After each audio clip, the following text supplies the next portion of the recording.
বিসমিল্লাহির রহমানির রহিম। আসসালামু আলাইকুম ওয়া রাহমাতুল্লাহ।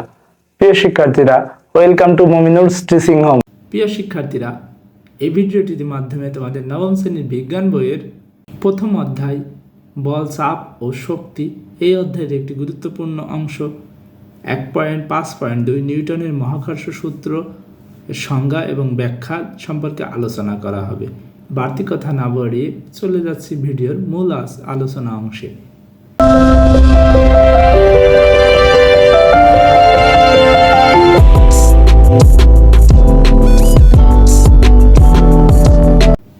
প্রথমে আমরা যদি নিউটনের সূত্রটি পড়ি, এমনভাবে লেখা আছে: মহাবিশ্বের প্রতিটি ভরযুক্ত বস্তু একে অপরকে কেন্দ্রের সংযোজক রেখা বরাবর আকর্ষণ করে।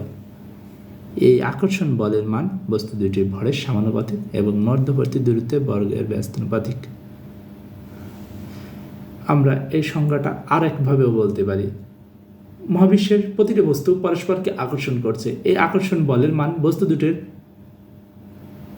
ভরের গুণফলের সমানুপাতিক, মধ্যবর্তী দূরত্বের ব্যস্তানুপাতিক। বল যেদিকে ক্রিয়া করে, বস্তুর বেগের পরিবর্তনটা কোন বরাবর থেকে আমরা পড়েছিলাম নিউটনের দ্বিতীয় সূত্রে। সে বল যেদিকে ক্রিয়া করে, বস্তুর ভরবেগের পরিবর্তন সেদিকে ঘটে না। তাই যেহেতু দুইটা ভর ক্রিয়া করছে মাঝ বরাবর, বিপরীত দিকে হলে তো বিকর্ষণ হতো, আকর্ষণ হতো না। তাই এদের আকর্ষণটা কি বরাবর থাকে?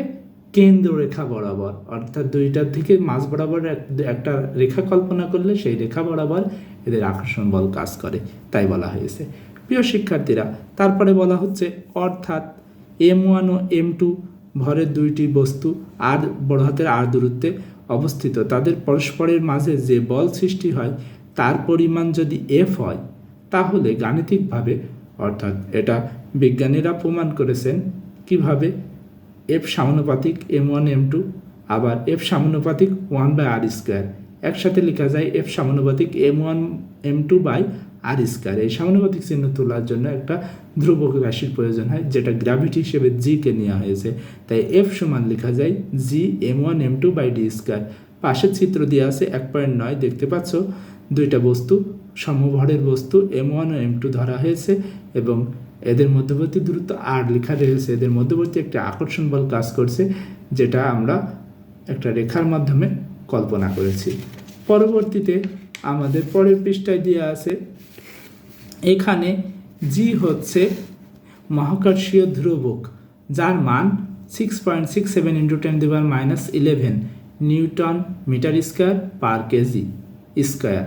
মনে রাখতে হবে যে এখানে M1 ও M2 ভরকে নিজের দিকে F বলে আকর্ষণ করে কে করে বলতো? আকর্ষণ পরস্পর আকর্ষণ করে। M2 ভরটি M1কে নিজের দিকে একই বলে আকর্ষণ করে, অর্থাৎ দুইটা বস্তু যে বলে আকর্ষণ করছে পরস্পরকে সমান বলে আকর্ষণ করে। উদাহরণ: পৃথিবীর পৃষ্ঠে রাখা 1 কেজি ভরের একটি বস্তু পৃথিবীকে কত বলে আকর্ষণ করবে? পৃথিবীর ভর দেওয়া আছে 6 × 10⁻24, এটা স্থায়ী একটা পৃথিবীর ভর, এবং ব্যাসার্ধ 6.4 × 10⁶ mm। নির্দিষ্ট একটি সমাধান দেওয়া আছে। সমাধান: নিউটনের মহাকর্ষ সূত্র অনুসারে F সমান G mm/d²। মানগুলো ক্যালকুলেটরে পাবা 9.8। আর যদি তোমার আগে জানা থাকতো পৃথিবীর অভিকর্ষ ত্বরণের মান কত, 9.8, তাহলে তুমি ক্যালকুলেশনের মানগুলো বসায় উত্তরটা ক্যালকুলেট না করেও বসায় দিতে পারতে 9.8 নিউটন। পৃথিবীও কিন্তু ঠিক একই পরিমাণ বল দিয়ে বস্তুটিকে নিজের দিকে আকর্ষণ করবে। এই আকর্ষণ বলটাকে কিন্তু অভিকর্ষ বলে, আর এটা অভিকর্ষ বলও এক প্রকার মহাকর্ষ বল। প্রিয় শিক্ষার্থীরা, এই ভিডিওর আলোচনা এতটুকুই ছিল। তোমরা সবাই ভালো থাকো, সুস্থ থাকো, মন দিয়ে পড়াশুনো করো। তোমাদের জন্য শুভকামনা রইল। আসসালামু আলাইকুম ওয়া রাহমাতুল্লাহি ওয়া বারাকাতুহু।